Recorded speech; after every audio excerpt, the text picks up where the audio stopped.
G'day folks and welcome to the Encounters Down Under podcast. I'm your host Anthony Goodall and I invite guests to the show to share their amazing encounters with aliens and UFOs.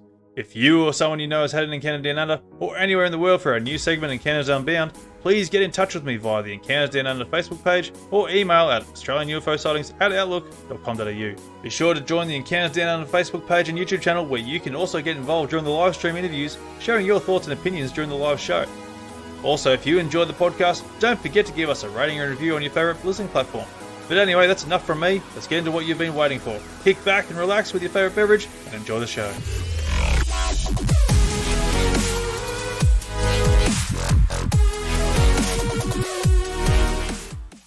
This episode is available to view on our YouTube channel, so be sure to like and subscribe to the channel and leave a comment with your thoughts on the episode. G'day folks and welcome back to a brand new season of Encounters Down Under.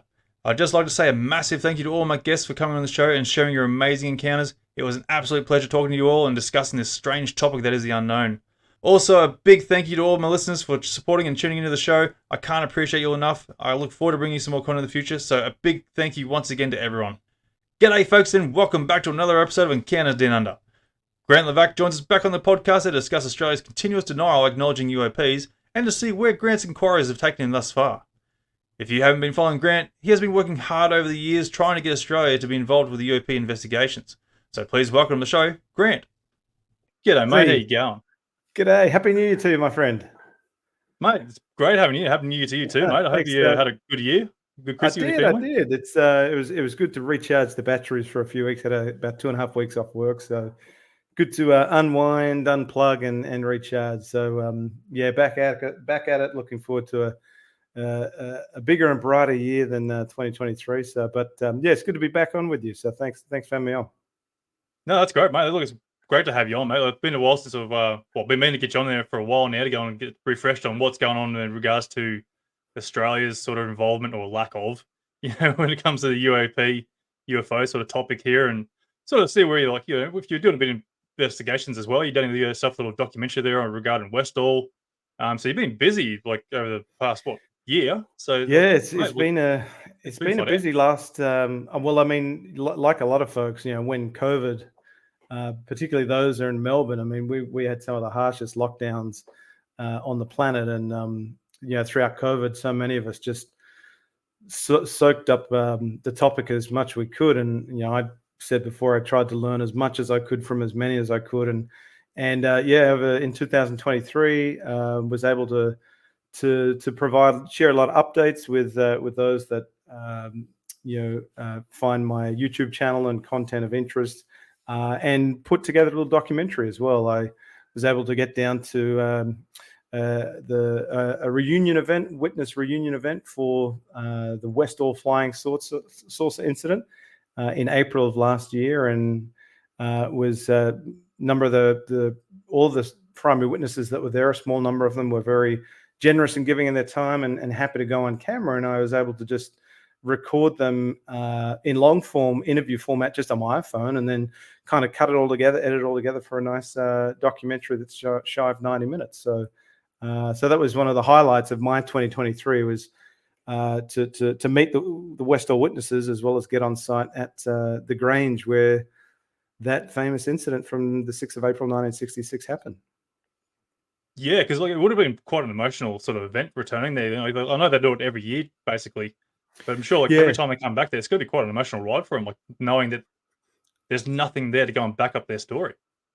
And I didn't know about the event. It was Shane Ryan who I'd connected with. Shane Ryan's one of the, I guess, lead researchers on the Westall case for so many years now, and he told me about this annual reunion event that the witnesses have, and throughout COVID, that obviously put a bit of a spanner in the works for them, and the event went on hiatus. So April of last year was the first time they had it in a few years, and I really, I really appreciated them sharing their recollections and stories and memories of the day. But I think I gathered from those that were there, they also really look forward to it, because it's a chance to not just get together and the camaraderie of being all there, folks that shared such a impactful event in their lives, but also keep the memories alive. Keep the recollections fresh, because it's now 58 years after the Westall incident happened, and I mean, I can't remember what I did yesterday for most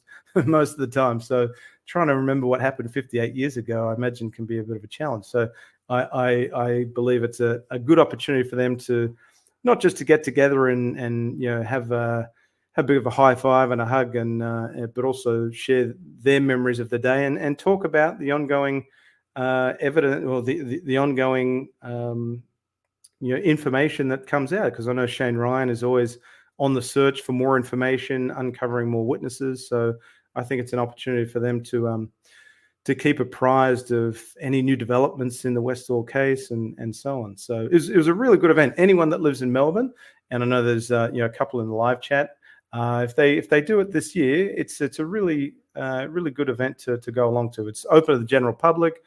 There's no charge, obviously. It's free of charge, just very informal. Some people take their own picnic lunch with them, and just a chance to get to know the witnesses and share, not just hear from them, but share stories that you may have and experiences that you may have as well. So I would certainly encourage anyone that's interested to learn more about the Westall case, or just to hear from like-minded people that take the topic seriously.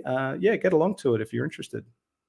Yeah, I'm hoping to get down there one year and do my own little bits and pieces over it and whatnot. I won't match up to your little doco you did there, but I'm sure it'll give it a crack. Well, but yeah, so look, Shane still Ryan, just for anyone that's interested, Shane Ryan has a Facebook group that I think is called, it's just called the Westall Flying Saucer Incident Facebook group. I think it's a private group. You kind of have to be permitted in to avoid trolls and bots and so on. But if you want to learn more about not just the reunion event, but the case in general, it's a really good group and resource. Yeah, no, that's wonderful.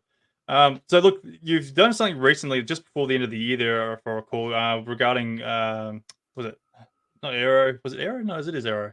So you have to refresh me. I'm really going mind blank here now.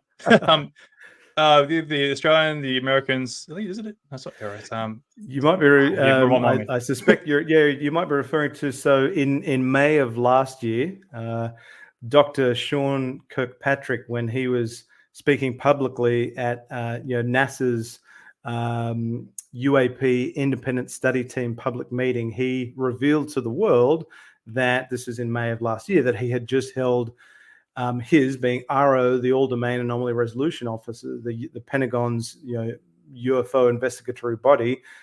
He had just hosted the inaugural Five Eyes Forum on UAP. And for folks in the audience that might not know what the Five Eyes are, that's an intelligence alliance across 5 countries: the United States, Canada, the UK, Australia, and New Zealand.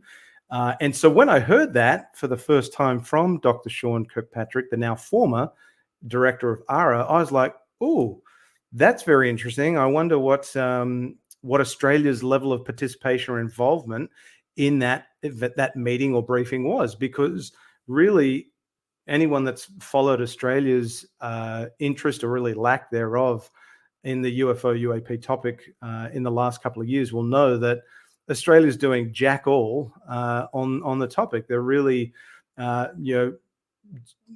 towing the line of, move along, folks, there's nothing to see here. They haven't acknowledged that a conversation even needs to be had on the UAP topic, despite our closest ally, our US ally and Five Eyes partner, taking UAP incredibly seriously from a national security threat and safety of flight perspective, not just the Pentagon, but also members of Congress. And they've reiterated that line time and time again now over the last couple of years. And more importantly, that UAP is not isolated to the United States. It's not a North American problem. UAP is a global issue. And yet Australia has buried its head in the sand on this topic, despite what the serious approach that our US allies taking to the topic. And that's very frustrating. But that all changed in December of last year. So only really a month ago, I was able to break some news in an Australian context. And to kind of backtrack and set the stage for your audience. So May of last year, Dr. Sean Kirkpatrick revealed to the world that he just held this inaugural Five Eyes Forum on UAP, this meeting, this briefing across those Five Eyes member countries on UAP. Now, subsequent reporting that came out of Defense Scoop in the United States and an investigative journalist in Canada, Daniel Otis, those guys were probing US DOD to try to get a sense as to, well, which Five Eyes members attended. Did they all attend? Did some not attend? So Canada, we were able to learn very early on, only a month after that Five Eyes Forum event, that Canada attended. They had a defense representative attend the Five Eyes Forum on UAP. And Defense Scoop, the great reporting from Brandy Vincent at Defense Scoop, she was able to reveal that a defense representative from New Zealand, the New Zealand Defense Force, had also attended in Washington, D.C. But we didn't know anything about the UK and Australia. And I and others had reached out to the Australian Department of Defence and the current Minister for Defence, Richard Marles, to inquire as to what was Australia's level of participation in the Five Eyes Forum. And all we were getting back was just radio silence, basically nothing. I mean, the Air Force responded to me saying that, the Royal Australian Air Force didn't attend the Five Eyes Forum on UAP, but we didn't really know anything else. We didn't know if there's any representation from the Australian Department of Defence. So then fast forward from May, when that Five Eyes Forum on UAP happened, to the 20th of June, where Senator Peter Whish-Wilson, the Greens senator for Tasmania, who's been the only senator to date that's taken an interest in this topic in an Australian context and had the courage to ask questions in Parliament, he submitted a question on notice, which is a written question that can be submitted to government agencies, the Australian Department of Defence, because Senator Whish-Wilson sits on the Senate. He's a participating member for the Senate Estimates Committee for Defence, Foreign Affairs and Trade. So he submitted a written question, what's called a question on notice, directed to the Australian Department of Defence with a number of questions. And one of his questions was, did Australia attend the Five Eyes Forum in the United States? Did it attend a United States briefing on UAPs? A month later, on the 19th of July, the Australian Department of Defence responded to Senator Whish-Wilson's question on notice and responded categorically, Australia did not attend a United States briefing on UAPs. So a flat categorical denial that Australia had any participation, involvement in that Five Eyes Forum, which was very, very unusual, because you would think that Australia, being such a close ally of the United States, being in lockstep with really every defense initiative that the US spearheads, why would Australia not at least want to engage the United States, learn from them about UAP?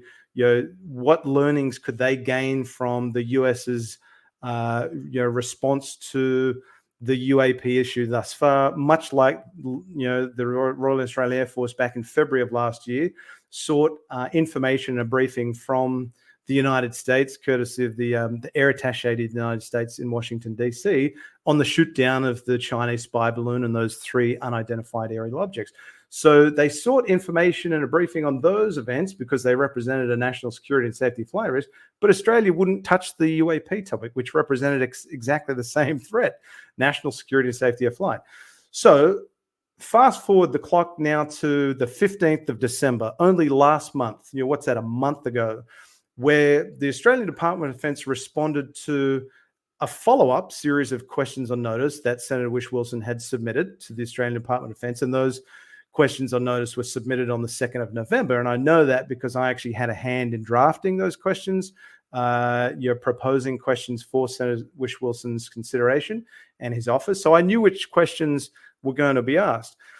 And so that was on the 2nd of November. 15th of December, the Australian Department of Defence responded to, this was the question that I had actually drafted for Senator Whish-Wilson's consideration. The question was, working on the assumption that what we had been told from the Australian Department of Defence back in July, that Australia did not attend the United States briefing on UAPs, working on the assumption that that information was factual and accurate, the question was to the Australian Department of Defence on the 2nd of November, did the Australian Department of Defence receive an invitation from the US All Domain Anomaly Resolution Office, ARO, to attend the inaugural Five Eyes Forum on UAP in May 2023, led by RO Director Dr. Sean Kirkpatrick. The response that came back to that question, the response the Australian Department of Defence gave on the 15th of December was yes. A defence representative at the Australian Embassy in Washington attended. So a complete backflip, a complete 180 on what they had said, what they had responded to Senator Whish-Wilson's question on notice back in July. So a true what the F, a WTF moment. What is going on? Exactly. Is there some real deception being played, and the Australian Department of Defence has lied to a sitting senator and the Australian taxpaying public, and then been kind of caught red-handed with a follow-up question and having to now admit that they did attend? Or is there some other level of catastrophic incompetence going on where, the Australian Department of Defence can't organise a piss up in a brewery?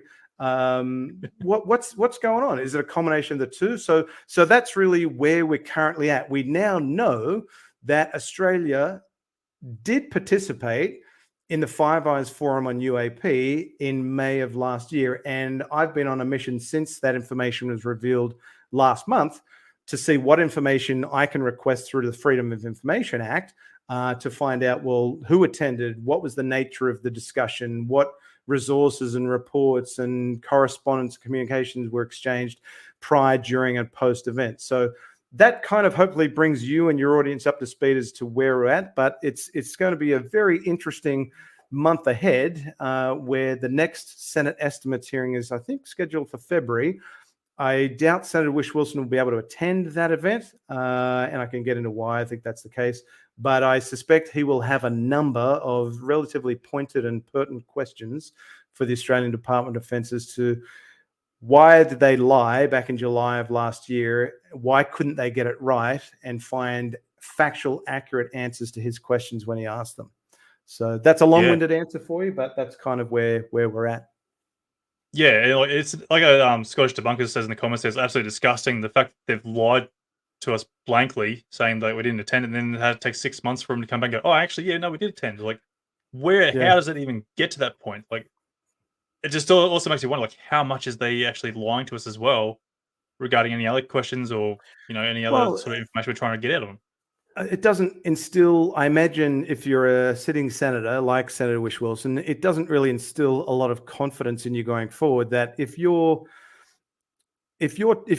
a member of a Senate estimates, like Senator Whish-Wilson is a participating member, and he's the Senate Estimates Committee's mission is to scrutinize taxpayer spending, hard-earned taxpayer dollars on Australian initiatives, projects, and so on, to make sure that there isn't waste, there isn't abuse of taxpayer money. It's going into programs that are delivering a return on the taxpayer's investment and producing some positive outcomes for Australia more broadly.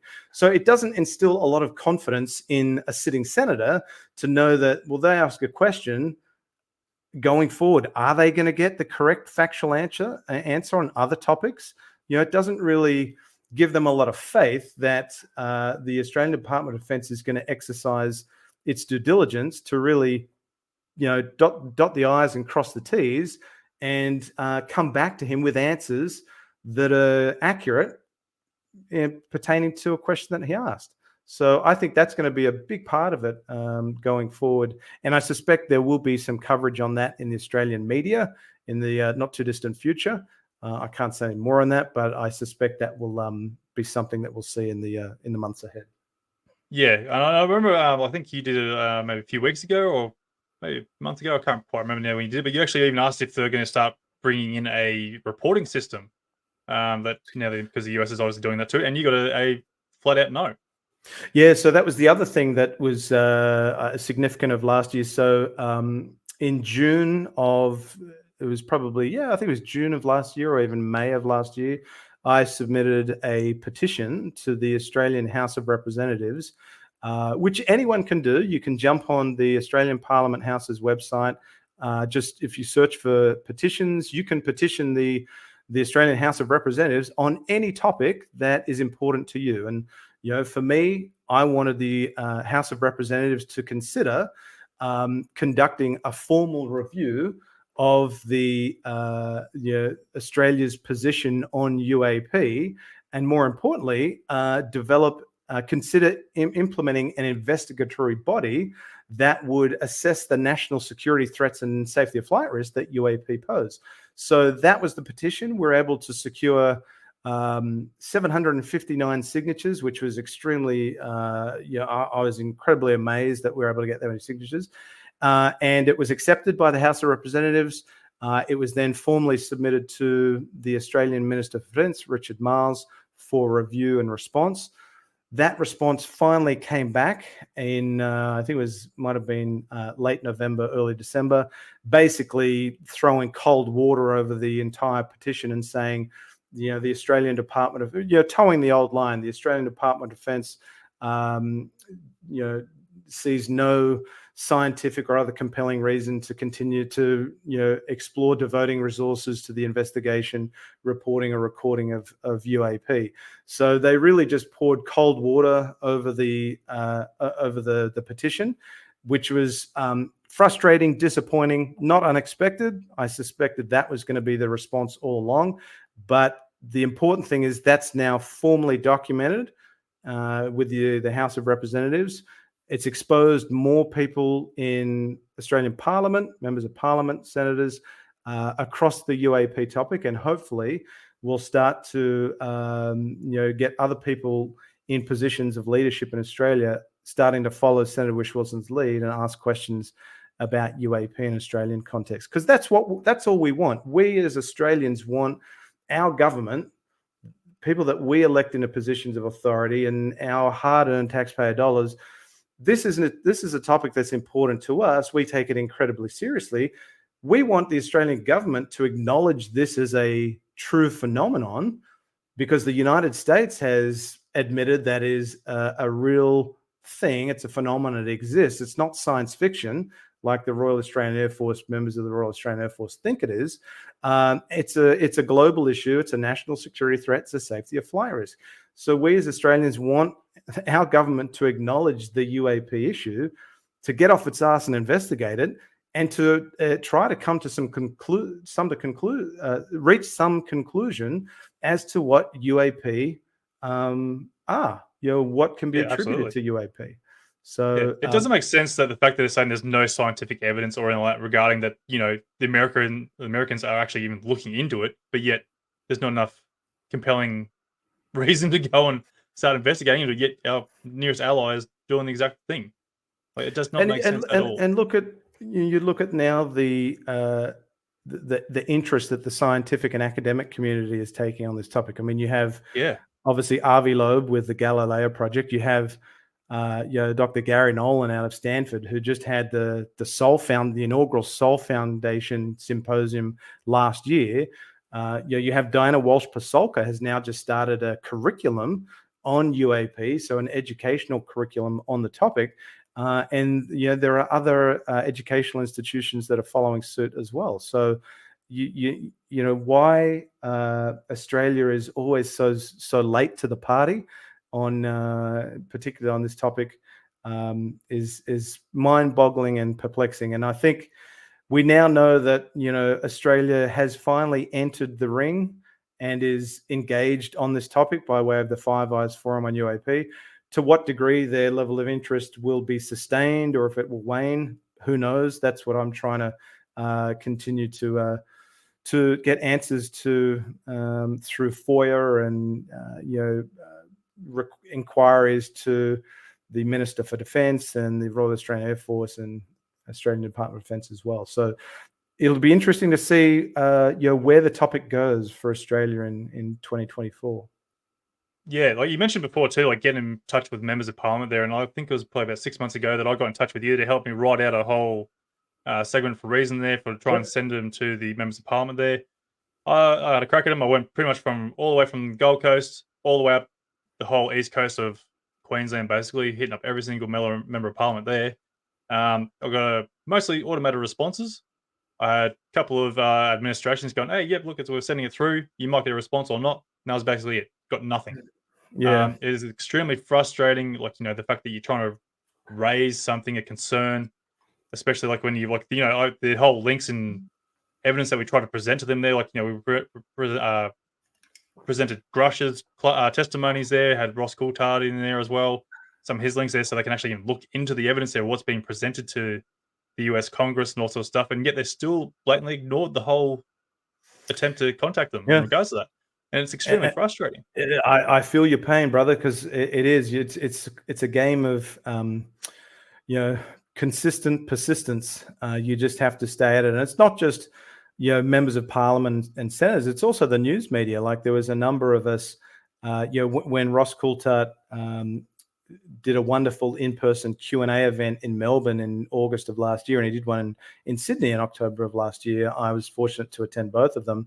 At the Melbourne event, he challenged people in the audience that take this topic seriously to write to the Australian legacy media, the ABC, the SBS, the 7, 9, 10, and demand that they start taking this topic seriously and asking some hard questions of those that are in positions of leadership and authority in the Australian Department of Defence. Because when you turn on Sunrise in the morning or the Today Show or those brekkie shows, they often have some pretty significant figures on for interviews and commentary. They'll often have Albanese, our Prime Minister, on Sunrise or Today. They'll have the Deputy Prime Minister, Minister of Defence, Richard Marles. They'll have politicians on. So they're in a unique position to ask questions of those individuals about the UAP topic. Well, why is Australia not taking the UAP topics seriously? What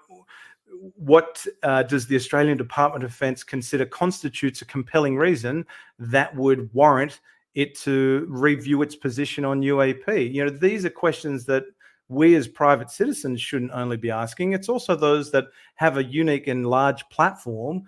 They should be asking these questions as well. So I've had this gripe with the Australian legacy media for a while now, is that they're just not getting off their ass and exercising a shred of journalistic due diligence on this topic. They're simply just copy and paste journalism. When something significant happens in the United States, like David Grush, they'll cover it, but they'll have an air of stigma and ridicule about it. And there was a classic example of this only last month.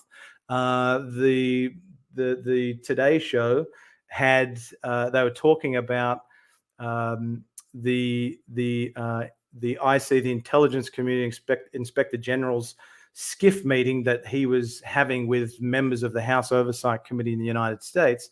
And the Today Show, the two presenters had an astrophysicist on who happened to be Matt Agnew. And anyone that knows Matt Agnew will know that he is Australia's Bachelor, the Bachelor. So they're having the Bachelor come on and provide some commentary about what's going on in the United States and David Grush. And when he actually can't even articulate correctly or appropriately characterize David Grush's testimony. He mischaracterized David Grush altogether and said that a whistleblower testified in July of last year and said, I heard a friend of mine or this guy's uncle told me that there's a crash retrieval and reverse engineering team.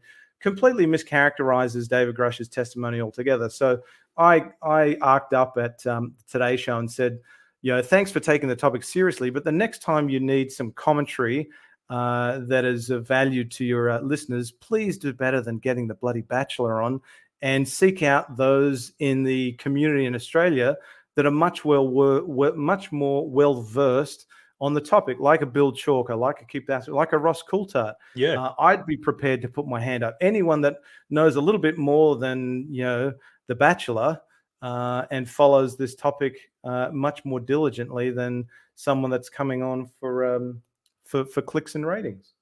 Yeah, he's probably just a better looking bloke to go and be the forefront for a UFO topic. That's probably about it. And look, I no, and I'm not. I've got nothing against Matt Agnew or his profession.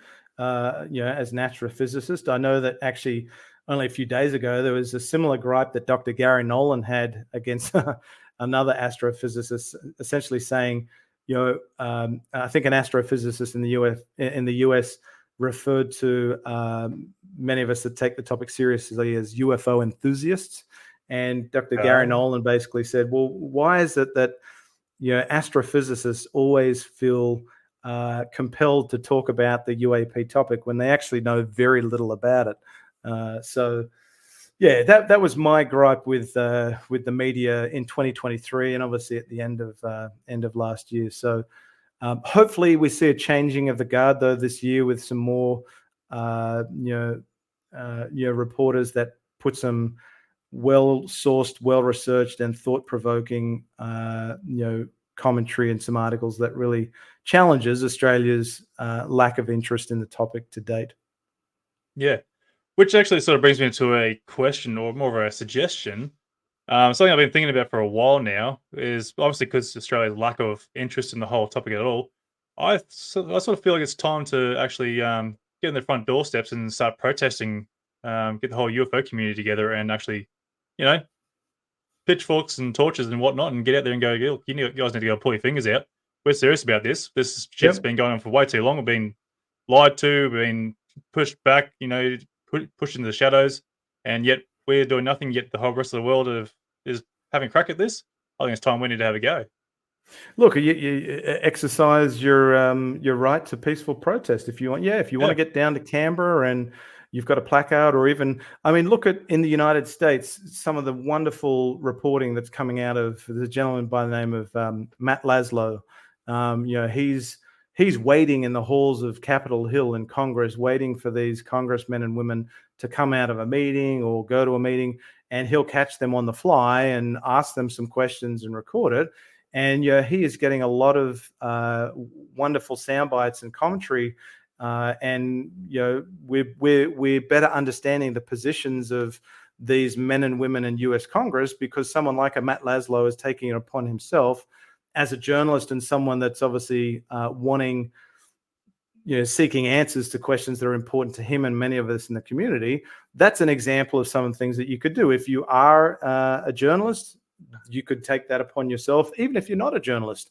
There's nothing stopping you attending, question time at Parliament, yeah, and you could cause a bit of a peaceful ruckus there if you wanted to get a topic that is important to you noticed, or even just, there are a number of ways that you can try and engage members of Parliament and those in government.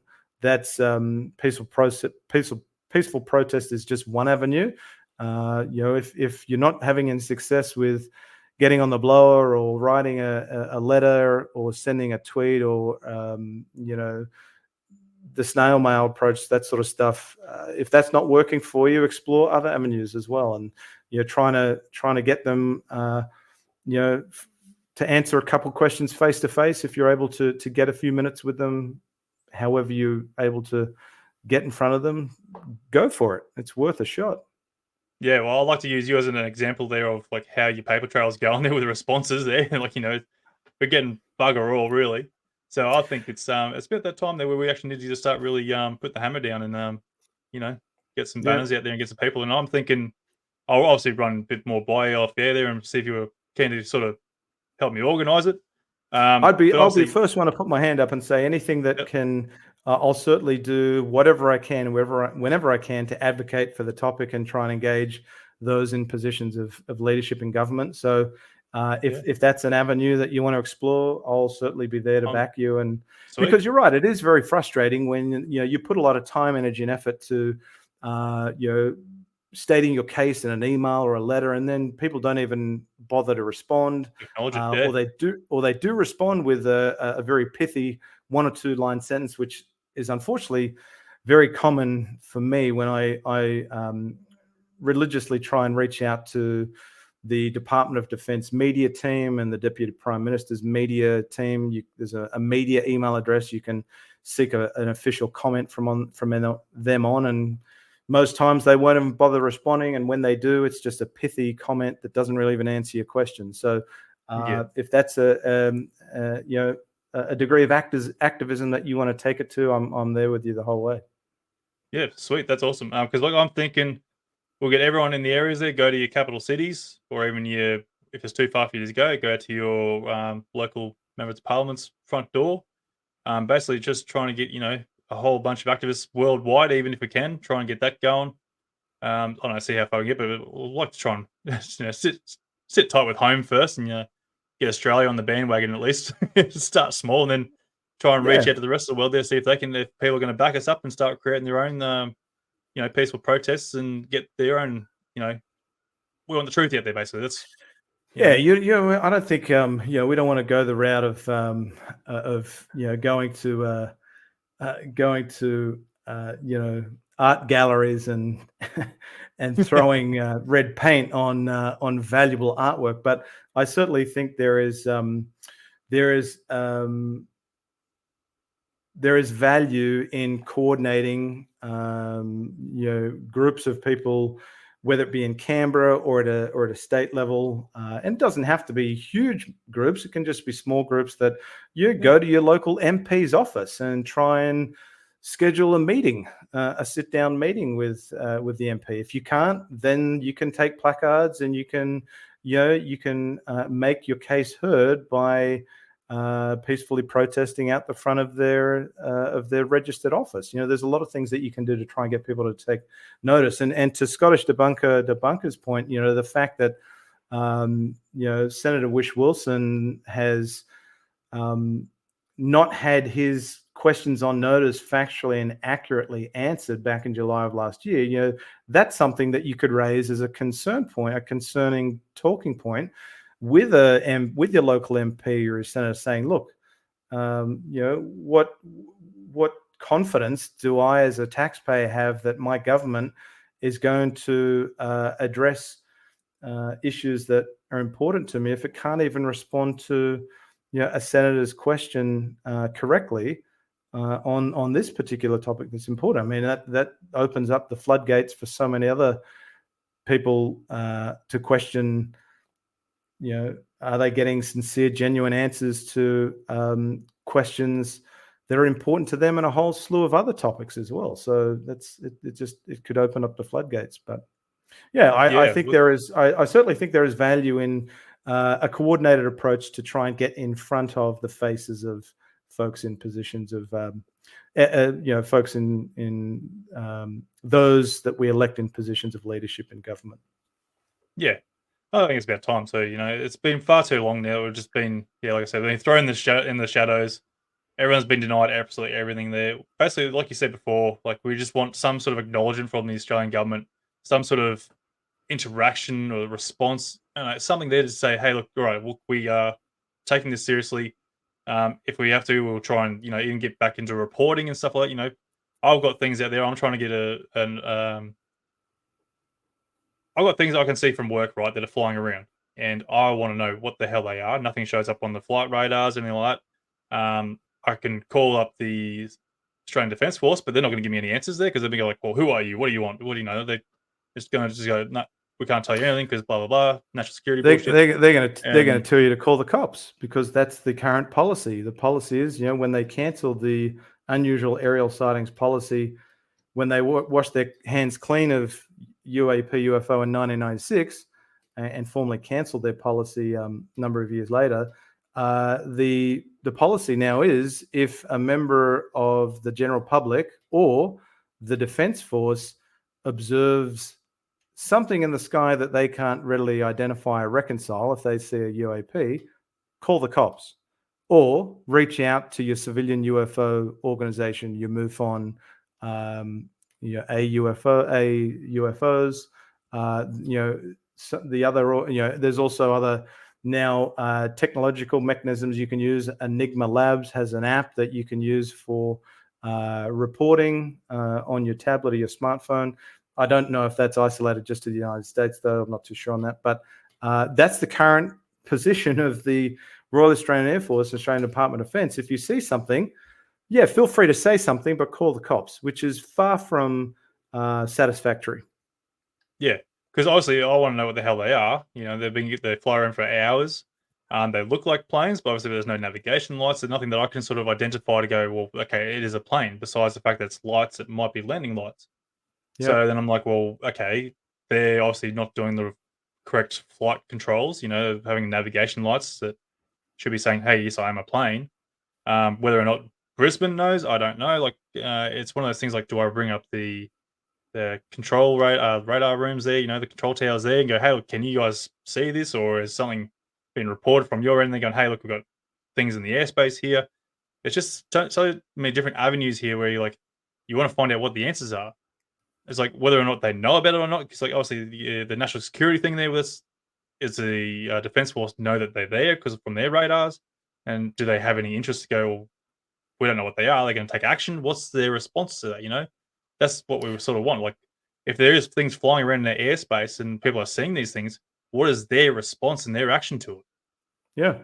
And look, if once you've done your homework, like there are things that I've never had my own sighting, but I say to people that have, I ask them, try and ask as many questions as I can. Did you record the weather conditions, the time of day it was? Did you look on a flight tracker service, one of those commercially available flight radars, so you can start to go through your checklist of, we'll start with a prosaic explanation and kind of go from there. And if there were no planes being tracked and available on a flight radar service that you can access in the area, and you still don't know what it is, it emits no sound, no signs of propulsion, not all, but even if it's just one of the 5 observables, I think that's worthy of saying, well, look, this is something that needs to be taken seriously, because what if it was, even if it wasn't a foreign adversarial system, even if it was a drone, a prosumer or consumer drone, if that was to get and it was operating in airspace that had commercial traffic or military traffic or general aviation traffic, and that's just some kid in the backyard that's flying something like that, then that's a huge safety of flight risk in itself. If that gets into the flight path of a plane, then you've got a huge issue. So, I mean, obviously drones are a whole issue in and of themselves, but it's the things that we are truly anomalous that we want to get answers on. And if you see something that you can't readily identify and reconcile, it truly puzzles you, and you've done your homework to try and cross off the list what it isn't, what it could be, but it isn't. Then there should be a mechanism in place. There should be some sensible say something reporting mechanism in place that affords you, as a concerned member of the public, to tell the authorities what you've seen and ask that it be investigated, because they've done it in the past, and that was the whole unusual aerial sightings policy. They had reporting mechanisms in place, and we no longer live in 1996. We live in 2024. We live in a very different world where a lot of things have happened in the last number of years that have led intelligent men and women in Congress and former officials of the US Department of Defense to come out and say that UAP is a real problem. It's a real issue that needs to be taken seriously, because and kudos to Ryan Graves and his team with the Americans for Safe Aerospace and the legislation that they have now endorsed, and that has currently now been proposed as a civil aviation UAP reporting bill. I think it's incredibly important that and significant that you've now got legislation that's being proposed that would require commercial pilots, and not just pilots, but flight attendants, aviation personnel, that if they see a UAP, certainly pilots, they're required to report it. They have to report it to the FAA. So they're wanting to implement some sensible see something, say something reporting mechanisms that get followed up on, get investigated, so we can understand what UAP are, gain a better understanding of the extent of UAP, and put into place some mitigating strategies that will prevent safety of flight issues like near misses, mid-air collisions, and so on. So I reached out to actually the Civil Aviation Safety Authority, Australia's kind of equivalent of the FAA, CASA, and after this kind of broke, there's a gentleman on X, Twitter, D. Dean Johnson, who does a lot of great reporting from a legislative perspective that comes out of the Congress in the United States, and he was one of the first to report on this new proposed civil aviation UAP reporting bill that's been put forward. And once I had, and USA Today picked up on it, and a number of other major news outlets in the States started reporting on it, that this proposed bill's been put forward. So I reached out to CASA and I said, I think I asked them the question, if this proposed bill is passed, what are the implications for CASA in the event that a US aircraft operating in Australian airspace that's either inbound or outbound encounters or observes a UAP and has to report it to the FAA? What are the implications for CASA? And two, in light of this legislation, if it does get passed, will CASA commit to conducting a formal review of its current position on UAP and consider implementing some comparable reporting and recording protocols? Because currently, not only does the Australian Department of Defence not have a UAP reporting mechanism in place, neither does the Civil Aviation Safety Authority, CASA, neither does Air Services Australia, that look after all of Australia's kind of air traffic control, and neither does the ATSB, the Air Traffic Safety Bureau. There is nothing across any of those agencies pertaining to UAP reporting and recording. And it's my hope that if this proposed legislation passes in the US, that you would think that other countries around the world will start to take notice from a civil aviation perspective. And it's my hope that CASA get off their ass and take it seriously as well. Unfortunately, they're very much pegged to the Australian Department of Defence. What the Australian Department of Defence does, they'll kind of follow suit.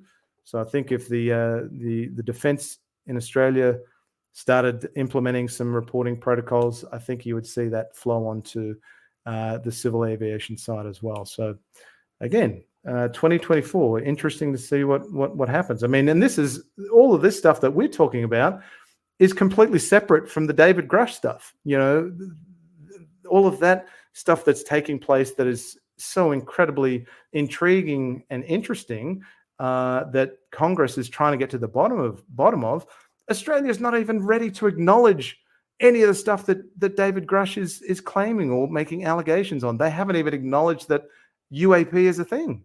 So they're not in a position to even go down the David Grush path if they haven't even taken on board that UAP is real. It's a true phenomenon. It's not isolated to the United States, and it's a national security and safety of flight risk. So we have to get over that hurdle first of having the Australian government take the topic seriously before it can be engaged on the David Grush and other whistleblower claims and allegations, which, if the rumors are true, there are some murmurs that there are other whistleblowers that may be coming forward this year. So and I think that's long overdue. I think poor old David Grush has been standing there on his own for quite a while. So it'd be great if there are some first-hand primary witnesses that can come out of the shadows and stand alongside David Grush, who's championed the effort thus far, and back up a lot of the stuff that David Grush has said. So that's why I say it's a very interesting year ahead. Yeah, absolutely. And look, I hope that Australia does come along those lines there. But we mentioned this last time we spoke too.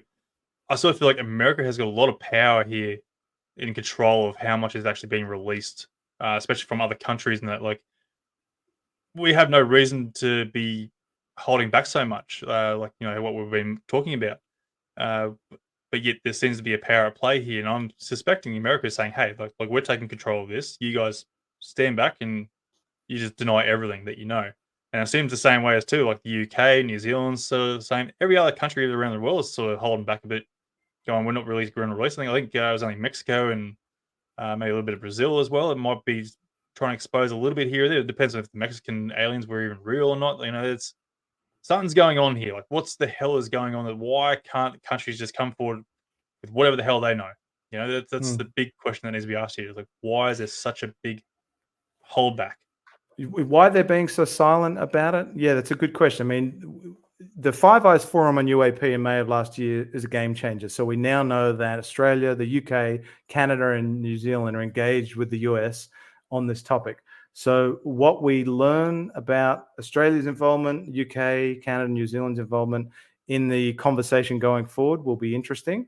I suspect that one of the reasons why Australia is so I think there's two sides to the coin. I think the Australian Department of Defence knows, which is, if you look at the defence services, you've got the Army, the Navy, the Royal Australian Air Force, and Defence Space Command. I suspect they know a hell of a lot less than the Australian intelligence community. So ASIO, ASIS, the Office of National Intelligence, the Defence Intelligence Organisation, National Geospatial Organisation for Australia. I suspect those intelligence communities know a lot more in UAP than the defence services do. So, yeah, and it's very hard to get anything from the intelligence community because they're all exempt from FOIA. But to Scott's point there, a few things he mentioned in the chat. Congress is now in a unique position where they came out of these 16 members, I think it was, of the House Oversight Committee that attended this Intelligence Community Inspector General's SCIF briefing. They came out of that briefing feeling like some of David Grush's claims had a lot more merit to them than they took them to have before. So if you listen to Congresswoman Anna Paulina Luna, she's now saying that we're ready to take the next steps and schedule some field hearings in the US, where I think they're going to they may have heard a couple of names of some defense contractors and facilities that may be involved in the UAP topic. And they're going to schedule some field hearings and go on down there and get a few witnesses and whistleblowers at those hearings. So it could be very, very interesting to see what happens out of the US Congress going forward, what their next steps are with a congressional hearing. Yeah. So, which is good. That's fantastic. Look, I hope it does work out that way because we definitely need it. Yeah. Oh, hey, quick thing. Anthony, let me just mute myself for a sec. My little one's crying for a sec. So can you entertain your audience just while I duck away for 30 seconds? So there we go, mate. Yeah, that's all good, mate. Go for it. I'll be back in 30. Sorry. No worries, mate. You're right. Guys, look, I hope you enjoyed the show so far. Thanks for joining in. Loving the comments here, guys. It's fantastic. And sorry about my eyes. My eyes look really red. And I've been doing a bit of lawn mowing this afternoon. So I'm a bit killed from the sun here. And I've got a bit of, probably a bit of heat stroke and heat exhaustion going on. So my brain's a bit fried. So sorry, guys. We'll look a bit going. You can probably see a little bit of sunburn there. But look, guys, I hope you enjoyed the show and the content so far. Thanks so much for getting in the comments and, giving us a bit of a heads up of where you think we're going with all this sort of stuff. And I hope you're going to back me up on this this protest here. I'm going to go and try and organise it in the next few months. Get this thing happening, Australia wide. Get it really known there, that we know the truth and we demand the truth. I think it's about time that we actually get there and get some sort of involvement from governments. So look, I'm hoping you guys will back me up on that and share it out to everyone there, and we'll we'll try and make something happen. I think it's very well overdue. But yeah, look, guys, it's it's a lot to take in when you think about it.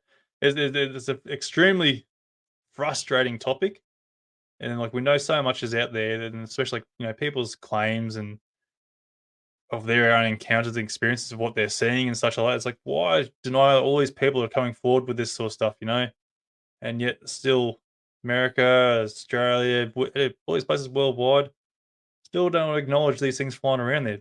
Not to mention all the fake shit that's going through on social media as well. That's extremely frustrating. But regardless of them, all this crap, the legit people we're talking about, the people that are saying, they're genuine on seeing these sightings. So, sorry, mate, all good, sorted? Yeah, she's all good. She just wanted her water, and it was a bit too far for her to reach. So, yeah, cheers. Fair enough. No, it's good, mate. Look, I was just saying, it's about time we get governments or Australian government involved. People seeing these things worldwide, all these claims of sightings or objects and crafts and whatnot. I think it's well overdue that the world needs to get on this bandwagon. It's well and truly overdue. I agree, and look, it's just so unfortunate that the start of the year kicked off with something that was so ridiculous, like the Miami aliens. Yes, that blew up for all the wrong reasons. And what I really take issue with, for anyone that exercises a shred of discernment and degree of skepticism on this topic, which we all should do, you should come to this topic with a healthy degree of skepticism, but also have an open mind and know that there are things that we don't fully understand, comprehend. There is anomalous activity that's going on with UAP. But it was just so blatantly obvious so quickly that what was proposed as Miami aliens at this mall with this massive police response was just complete, was farcical. But unfortunately, so many of these, in quotes, influencers and content creators on TikTok ran with it to kind of have their followers turn into a flash mob and just kind of share and repost and retweet. So what I find incredibly frustrating is when people out there that have a significant audience, they've got people that follow their work, but they're an influencer or a content creator. When they seek to profit from something that they know is demonstrably false or has been proven to be false, that's what I take big issue with, because it unfortunately it pulls us back down the rungs of the ladder a few steps on this topic. Yeah, it kind of, we're trying to break down the walls of stigma that have long played this topic and invite folks in the general populace that aren't as well versed on it as we are, that maybe are curious but don't have the same level of understanding, or we have not done the same level of homework that we have maybe on the topic, because we're invested in it. Something like the Miami aliens is not going to bode well with the masses who aren't engaged on this topic, when it's then shown to be a hoax and people continue to push it. So that was just a really unfortunate start to the year.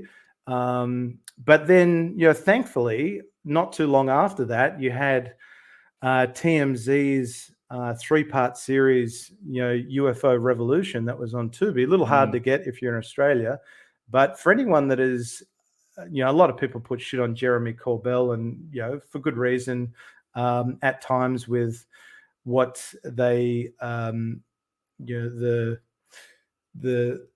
content that maybe, or the information that he puts out. But I mean, to his credit, he does have people sharing with him information that is legitimate military footage. So he's definitely getting content. And I think it was, and I don't think he's, he and George Knapp are pushing it as, oh, it's definitely alien. It's like, this is what we've received. This is what we're putting out there. But for those that haven't watched TMZ's 3-part series, UFO Revolution, I actually found it really, really well done. I thought the production value was great.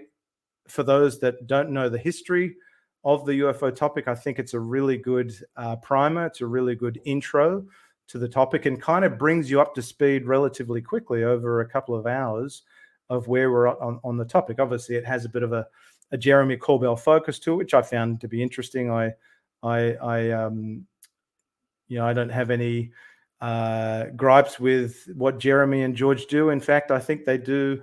They have helped elevate the conversation and advance the conversation, regardless of whether you agree with them or not. I think the topic is better off for having them involved rather than not, because we probably wouldn't, if it wasn't for Jeremy Corbell and George Knapp, we probably wouldn't have the visual footage that's been released thus far that is legitimate military footage. We just don't know what it is. It could be prosaic. It might not be prosaic. If it's not prosaic, then that's, because it only takes one to be not prosaic and this to be game over. But even if it is prosaic, it's still something that's important, because if it's a foreign adversarial system and the US Department of Defense is caught sleeping at the wheel, that's a huge embarrassment for America, the strongest and greatest military power on the planet, and something that they need to get off their ass on and fix quick smart. So, so that would be the thing I say, that those that haven't watched the UFO Revolution series, I think it's a really good, well done, documentary that's worth watching, regardless of what you think of the people that are involved in it. That's right. And look, I hope that, like, as you say, like Jeremy and George, like, they are pushing hard, and like, I hope they're not just in it for the money. But obviously, as you said, like, they are coming up with results to a degree. It's not the greatest of results, but like, surely there's gonna be some point there where they can go, look, righto, we know some stuff. Let's just push it hard and just get it out there. Like, I'm sure everyone else is sick of it too. Like, if I could tell you what I know with all these people telling us and share it with you, like, your mind would be blown. But that's all Mm. they wanted to keep doing is like, if only I could tell you, if only I could tell you, I can't tell you something, but but I know these things, I know something. But it's like, well, stop hiding behind this we know stuff wall and just give us that information. Like, I know people are going to get in trouble because they're sharing stuff, like, obviously, I don't want to threaten people's lives and whatnot. But this is where they need to start coming out into the Congress meetings there under that, whistleblower act.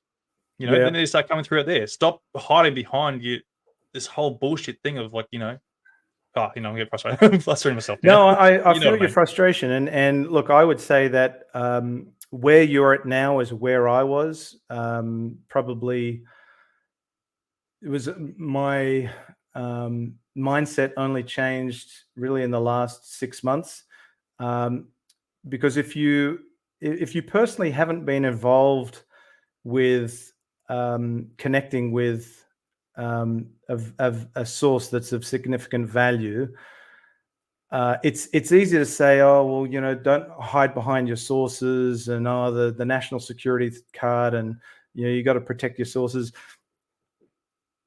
It's easy to say that, but unless you're actually in the position of a Jeremy Corbell or a Ross Coulthard or a George Knapp or others, where you firsthand know the risks that a source is subjecting themselves to, not just professionally but personally, risk of their well-being being impacted, their security and livelihood. I mean, if a source provides a Jeremy Corbell or a George Knapp or a Ross Coulthart with information that is incredibly sensitive, it's classified information, and that source was to be compromised, then that source is no, excuse my French, but up shit creek.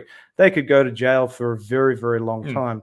So I respect the code of conduct that Ross Coulthart, Jeremy Corbell, and George Knapp adhere to religiously as investigative journalists. The golden rule is you do not reveal your source. You do everything you can to protect your source, even when they are not really protecting themselves, because sources could get into a hell of a lot of trouble. And if you burn a source, then your credibility as an investigative journalist, as someone that can procure information that can help drive the conversation forward, you're done. You're mm, never going to be a trusted, um, you know, uh, asset again. No one is ever going to share information with you if you burn a source. So I've learned that firsthand, and I can't talk about that further.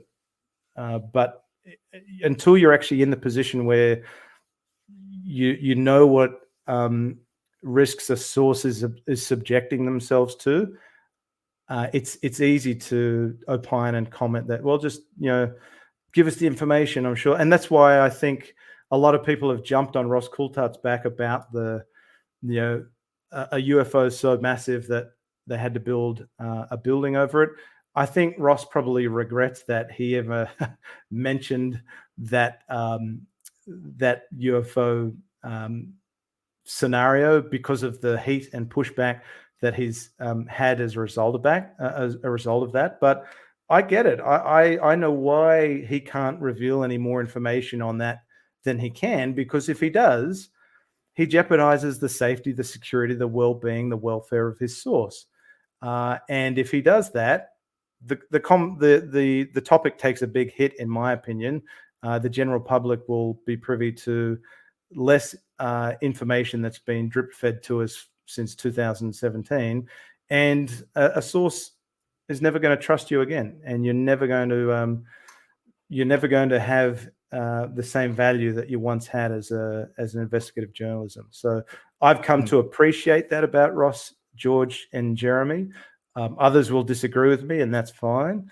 But yeah, I respect the code that they adhere to as investigative journalists. mm. Like, I fully understand all that, and like I understand why, like, you're saying, like, but I sort of feel like these guys need to start helping to push them through, go through the right channels to go and break this open. I'm not saying, Jeremy go and start pointing names, or Ross start pointing names going, hey, this guy told me.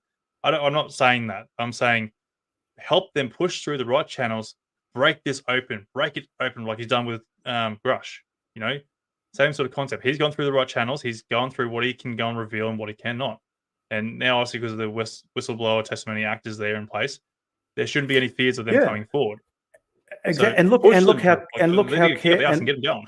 and look how careful David Grush has been. Like, to one of the Yeah. comments that came through in the chat, Glenn B. May says, and it's a good point. Are you aware of the Official Secrecy Act? Do you understand its implications, the ramifications of transgression? So if you are in non-compliance with the, if you break an oath, or if you are in non-compliance with the Official Secrecy Act, you're in some really hot water. So, and David Grush has been incredibly careful to not reveal any information that jeopardizes national security, sources and methods in the US. He's only saying what the DOPSA, the Defense Pre-Publication, so the formal review process has permitted to him to say.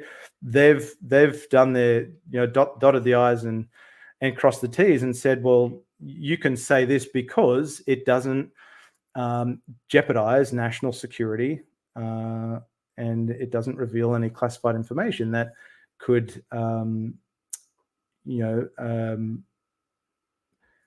exploit, for foreign adversaries to exploit our vulnerabilities, sources of methods, capabilities, vulnerabilities, those sorts of things. So, David Grush is, a lot of people jump on him for saying, oh, you haven't brought any evidence to the table. Well, he can't bring any evidence to the table to the general public because it's all classified.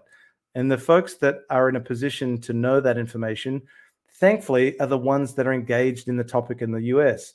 The congressmen and women that are taking this topic seriously, obviously there are challenges with the House Oversight Committee still not having heard David Grush's classified testimony in its entirety, because one, they don't have the appropriate clearances to hear his testimony firsthand. And David Grush, I think there are questions about, does he hasn't got the appropriate one-time reading or clearance to divulge that information. But we should all be thankful that the folks in the US that are taking this topic seriously in government, on the Senate Armed Services Committee and the Senate Intelligence's, the two Senate committees that are taking this topic seriously, we just haven't heard anything from them, nor probably will we, because the information that they're hearing is classified. So it's only through the drips and drabs of information that congressmen and women will share with the public, like they've been doing when they came out of the SCIF meeting with the ICIG. They got in front of the cameras straight away and they shared some comments with the US public in the world, but they didn't reveal any information that was classified that they heard in that SCIF meeting. So I think that's the best that we can expect going forward on this topic. Going forward, is that the more and more congressional hearings, the more and more field hearings there are, the more and more members of Congress that start asking questions and demanding answers from the intelligence community, there'll be drips and drabs of information that will then spill on over to the general public. But we're never going to, unfortunately, get all of the answers to the questions we have, because the nature of the overclassification of the UAP topic. And that's the big problem. The overclassification of the UAP topic is what I think is the real threat to national security. The fact that you have House Oversight Committee members whose job it's their mission to expose waste, fraud, and abuse, and they can't investigate in full capacity the allegations that David Grush has come forward on with respect to waste, fraud, and abuse. Of who knows how many millions, billions, trillions of dollars that have been spent possibly on crash retrieval these clandestine reverse engineering programs operating under SAPs and WUSAPs or whatever. It's the House Oversight Committee's job to expose waste, fraud, and abuse, and mitigate waste, fraud, and abuse going forward. How can they exercise their congressional mandate of oversight when they're not even allowed to see the classified information? And I think that's a real problem. Yeah, it's a real break in their departments, isn't it? Like, how can you do anything? Can't achieve anything. And that's So another frustrating part too. I remember seeing that. If the challenge is that the House Oversight Committee is not evidence of a broken system, then I really don't know what is. But the overclassification of information in the US and the overclassification of the UAP topic is a huge problem, because everyone operates in these silos, these compartments. No one talks to one another. No wonder, I think there's probably a lot of disorganization and chaos within the three-letter agencies across the U.S. Department of Defense and Intelligence community, because everything is so siloed. So I think, and one of the things that the Deputy Secretary of Defense, Kathleen Hicks, wants to get on top of is, breaking down the walls of the problem that's associated with overclassification. And this is just one aspect of it. We're not even really talking about the really fascinating stuff of, biologics, non-human intelligence, downed UAP, crash retrieval teams, reverse engineering, all of the things that we're so fascinated by that would, strike. I mean, it just gets to your curiosity the moment you hear something like that. But there's all of these other important elements as well that I think, Congress is taking very seriously in concert with the whole NHI discussion. It's about, well, Congress should know where taxpayer dollars are going, and they should have oversight over programs that, even if they need to be classified in nature, they still need to have a degree of oversight. So, yeah. Anyway, that's a kind good of example of overclassification. There was in a report there a while back where it was the shape of the objects were blacked out, and it's like, how is that even a classification? Exactly. I only tweeted about that this afternoon. John Greenwald Jr. Received documents, heavily redacted documents, back in a FOIA request that all of the common shapes of UAP were completely redacted. I mean, how ridiculous is that? I mean, how are you jeopardizing, sources and methods and exposing capabilities and vulnerabilities with common UAP shapes? I mean, give me a break. And that's just an example of where the overclassification is a massive problem. So. Yeah, it's absolutely stupid and frustrating. And again, like I was saying before, the mention of non-human intelligence and stuff like that, that should have broken the news like worldwide. And I sort of feel like that should have encouraged a lot of other countries then to come forward and go, hey, look, we know what we know here. And everything should have been just flooding out, but it didn't. No one gave a rat's ass about it. I think it took us 3 weeks, maybe 4 weeks before Australia even gone, oh yeah, look, we got some guy here claiming this, blah blah blah. It's absolutely bullshit. Yeah, and I mean, and that's why I'm very interested to follow the progress of the Sol Foundation, because headed by Dr. Gary Nolan, because part of their mission is to engage other national governments on the UAP topic from a policy perspective. So not only just focusing on policy for the US, but engaging other governments on how it can create and implement policy on UAP in their respective countries. Now, if there's an opportunity, I'd love to see what engagement, if any, they have with Australia on that front. I think that would be a hard door to get an answer on if you come knocking.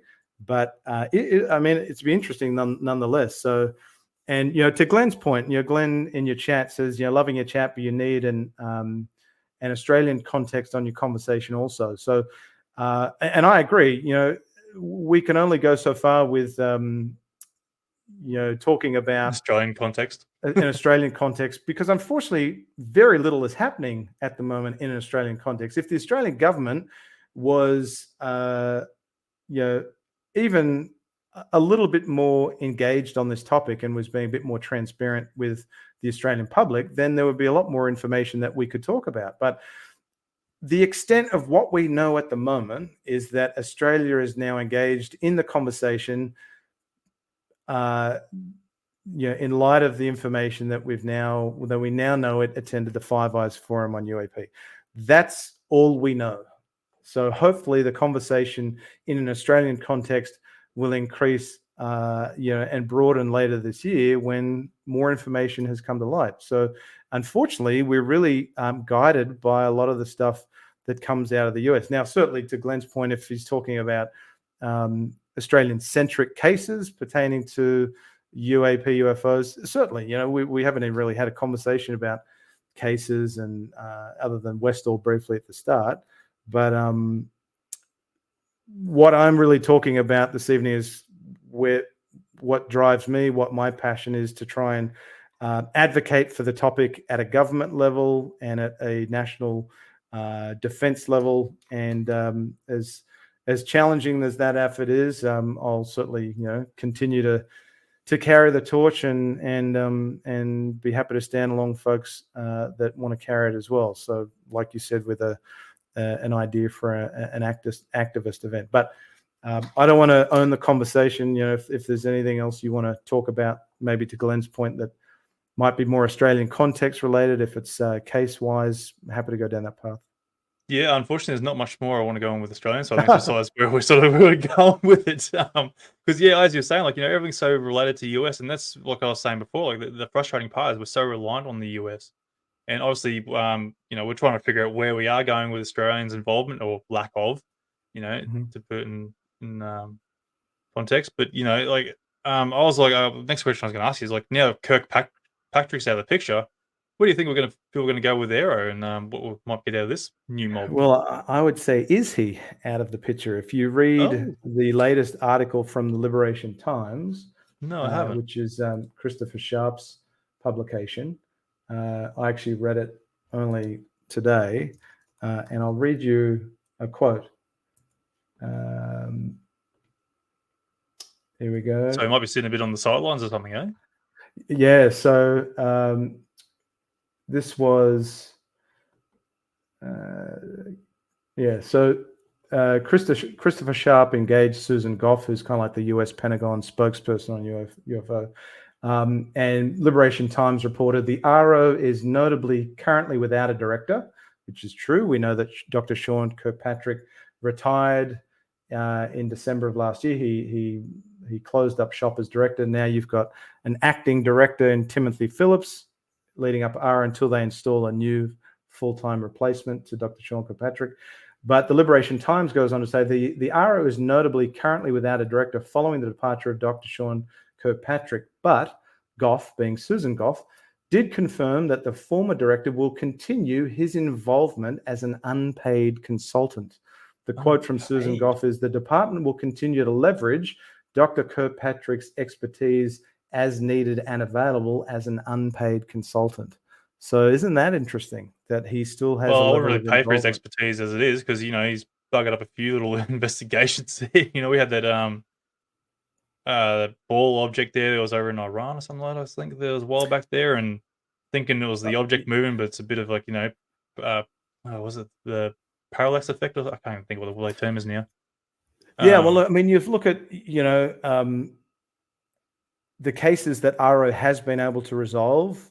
It's interesting to see what cases they have resolved, but unfortunately, they haven't published many of them. They've said No. that they've been able to resolve as many as they have, but they've only published such a small number on their website. Why is it taking RO so long to get some information out to the public on the topic? I mean, if you look at their Twitter feed or X, there's only one post from RO, and that was back in July of 2022. So they obviously still have no communication strategy in place. There's no engagement whatsoever with the general public on this topic. And I mean, how long did it take them to get a pretty basic looking website up and running that is void of a lot of meaningful, valuable content? I mean, there's some stuff on there, but I would say that I hope that whoever comes in as Dr. Sean Kirkpatrick's replacement is a little bit more ambitious, is a little bit more aggressive, is a little bit more proactive than reactive on the topic. Because I hate to say it, whenever I saw Dr. Sean Kirkpatrick speak in public, at face value, from an observation perspective, it sounded like he didn't want to be there. He didn't want to be in the job. He didn't want to do it.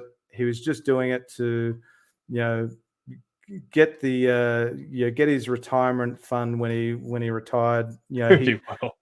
I mean, I question how seriously Dr. Sean Kirkpatrick wanted to get to the bottom of what UAP are. So I really hope that whoever comes in and replaces him is a breath of fresh air, and maybe it turns Ara around. But I won't hold my breath because all we've seen to date from Ara is Project Blue Book 2.0. Its history's repeated itself. Look, honestly, I know people are going to hate me for saying this, but I reckon Mick West. I vote Mick West in for the new head of Aero. Look, I know a few people don't like him, but he's actually pretty onto it. Irrespective of what you think of Mick West, and look, I think he does. He does. He's clearly got the skill set to understand, physics, math, and stuff, technology, what he's looking at, optics, and so on. I think he is intelligent, and I think he does good work in debunking cases that clearly are debunkable. There are a few things that I think he's probably a little bit closed-minded on. Namely, gimbal is a good example. I think there are some really great researchers, in the space, and Scott, will attest to that. There are some good folks that are doing some really good work.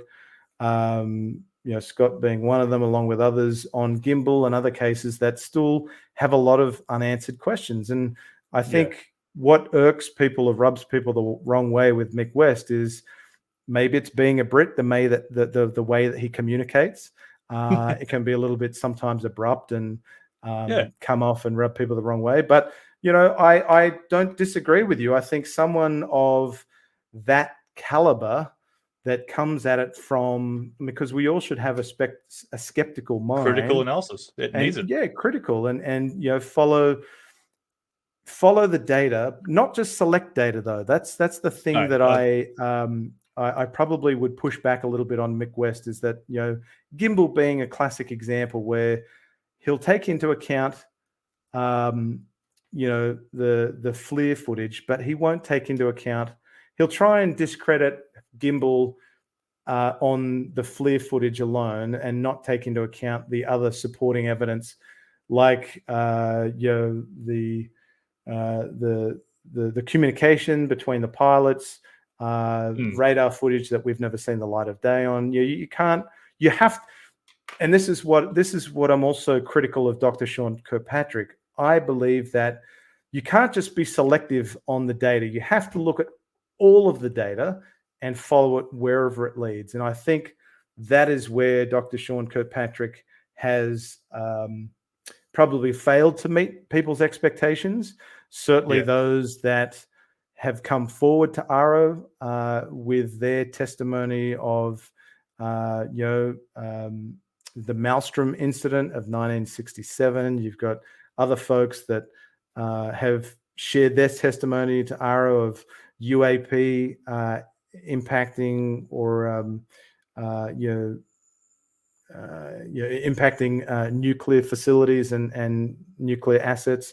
So I think there are some real question marks over, was ARO under Dr. Sean Kirkpatrick's lead taking into account all of the data, or just being selective on the data that confirmed their bias, confirmation bias. So that's why I hope and pray that whoever replaces Dr. Sean Kirkpatrick is a little bit more open-minded, is a little bit more ambitious, and is a little bit more aggressive and proactive to chase down all the data and not just reach a conclusion on select data. Because that's the trap that you can fall into. Yeah, I'd like to think that, like, if Mick West was given the resources there to really investigate into it properly. I sort of feel like he would do a reasonably good job at it.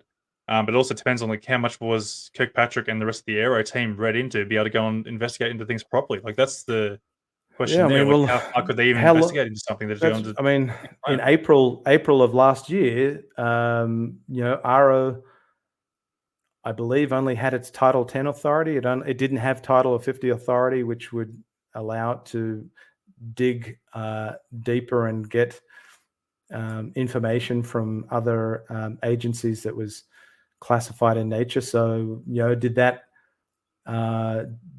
kind of were they hamstrung by for quite a while not having that full Title of 50 authority? I don't know, but I think we certainly the perceived there's a perceived lack of trust certainly in Aro. Aro has some real it's faced a huge reputational risk, I think, from Dr. Sean Kirkpatrick being at the helm. So I hope that whoever they install as his replacement can restore some public trust and restore the public's faith in that ARO will be much more transparent with its findings. Because let's be honest, ARO has really not put out a lot of information, and they're now been going for how many years? A bit over, coming up on 2 years, if not a bit over 2 years. So, I think the public have greater expectations on the transparency side of things with ARO, and that's clearly evident because you've got whistleblowers that are being referred to the IG. The ICIG, people are saying, don't go to ARO because they're not going to take your claims and allegations seriously. They're not going to exercise their due diligence and go down the rabbit holes that need to be followed to get to the bottom of these these crash retrieval and reverse engineering claims. And so that's why I think a lot of whistleblowers have ended up going to the Inspector General, because there's a lack of trust that ARO is going to do its homework and do its due diligence.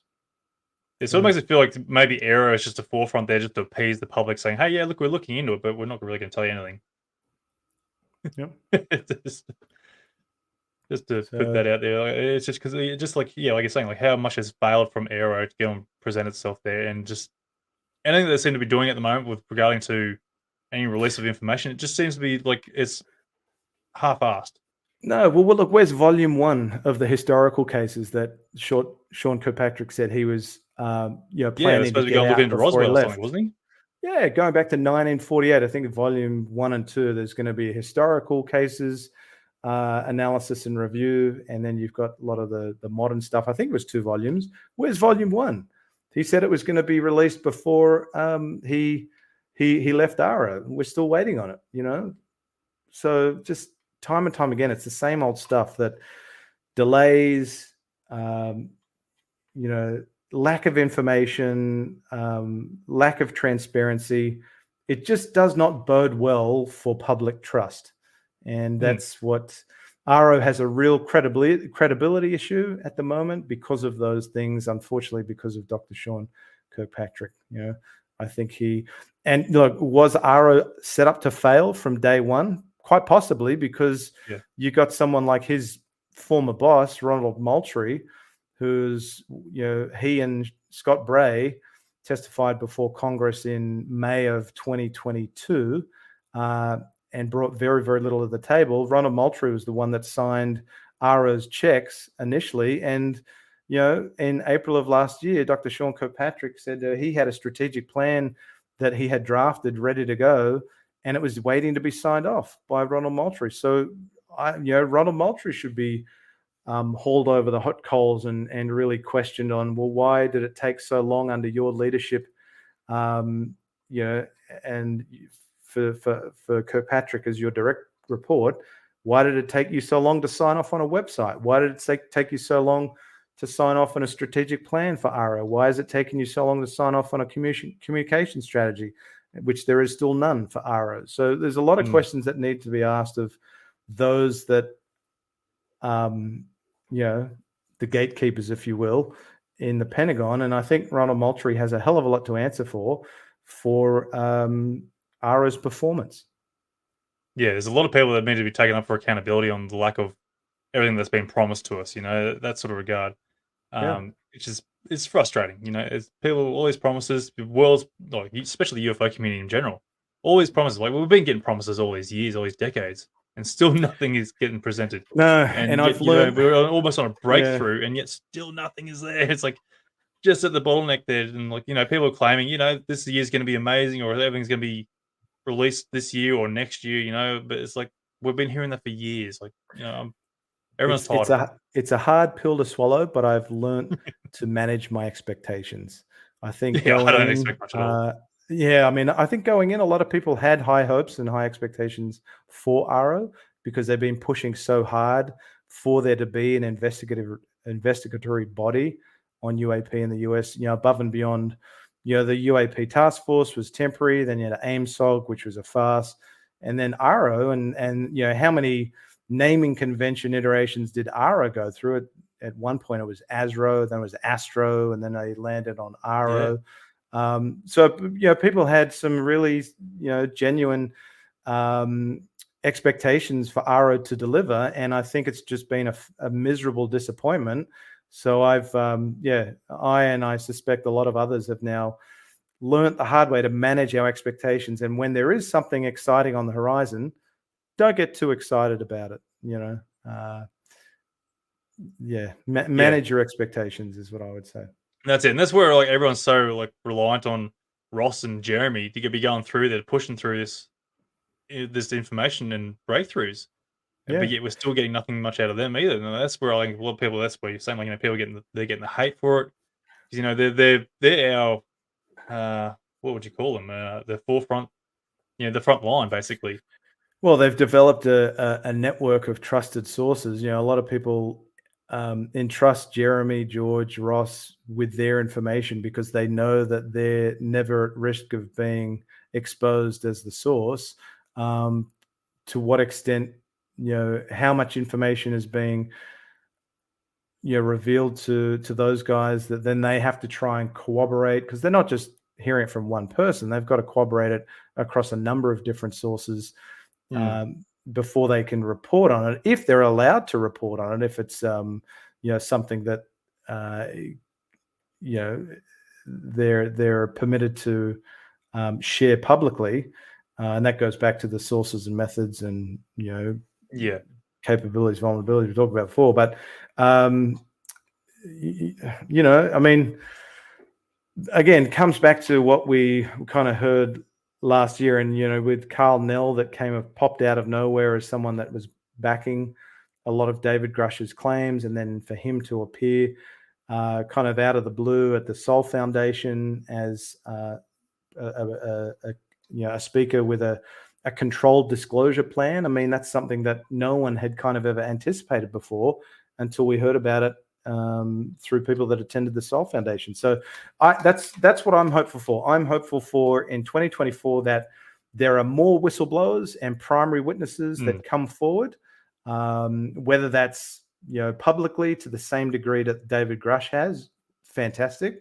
I think that if you have more witnesses and whistleblowers that can stand alongside Grush, that corroborate the claims being made across between David Grush and maybe what these whistleblowers are going to bring forward, great. I think that helps continue to move the conversation.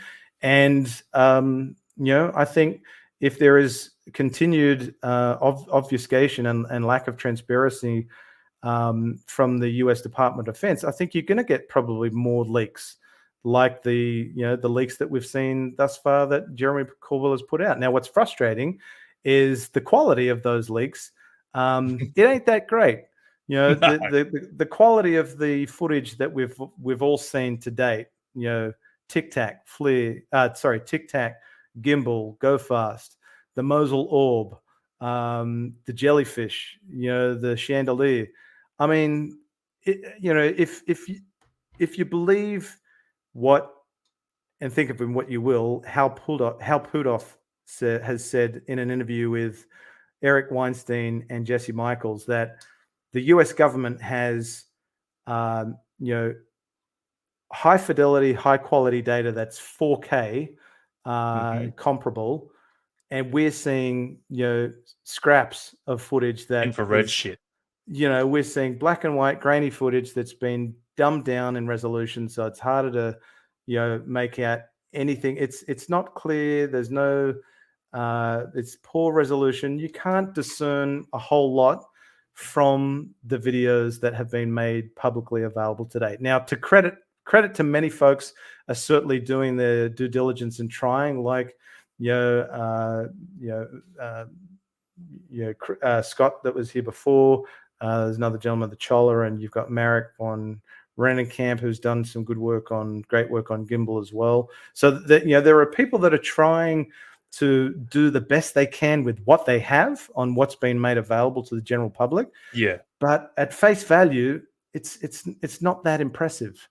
No. So it would just be so great to finally see some high fidelity, high quality video footage or imagery that can really help move the needle on the topic. But then, of course, you will have people that come forward and say, we live in the age of AI and deep fakes, and I mean, it's so easy for AI to kind of generate hyper realistic imagery that is actually almost getting to the point that it's hard to discern and differentiate what's real and what's AI generated. So if people see something that looks realistic, are they going to question the authenticity of that anyway? So Exactly. I don't think video footage or imagery is ever going to be good enough for some folks too. Yeah, and like a lot of my followers, I know they're going to understand. Like, I hate fake footage. People post them up on social media. It absolutely grinds my gears. But some people think, oh yeah, it's very artistic. It's supposed to be a representation of what people have possibly seen in that. But the problem is, though, they claim them as being real footage, and then it just does a massive discredit to the UFO community itself, saying, I agree. Look, oh, this image here is real, but it's absolutely bullshit. It's fake. Yep. And it grinds my gears. It frustrates the crap out of me because people want to keep sharing it. They actually believe it's real, and then takes away all credibility from people who have actual legitimate footage or sightings. That's the frustrating part. And I really hope people can stop sharing that crap around, but it's not going to happen. I know, and it comes back to the point that I said before. Unfortunately, I think there are folks out there that just do seek to profit from content they know that is BS or it's fake or it's demonstrably false. There's always going to be, there will always be those that seek to profit and grift off of the topic, which is unfortunate.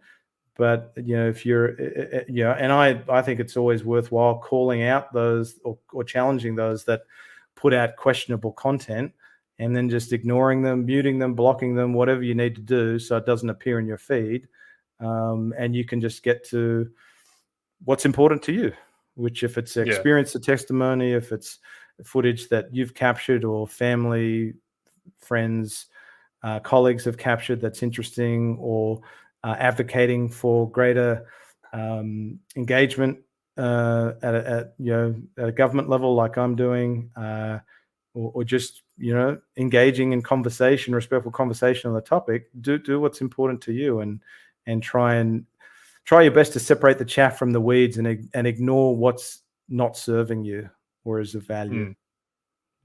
Yeah, look. Honestly, like, the UFO topic is difficult in its own regard. Like, obviously, people are discrediting the people's claims of UFOs and that.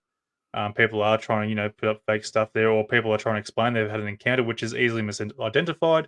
It's one of those things, like, we're trying to get away from the whole crazy UFO community, and trying to bring out a reality that something is actually out there. But some people do massive discredit because they don't understand the technology that's available, or something they just don't understand that might have an explanation behind it.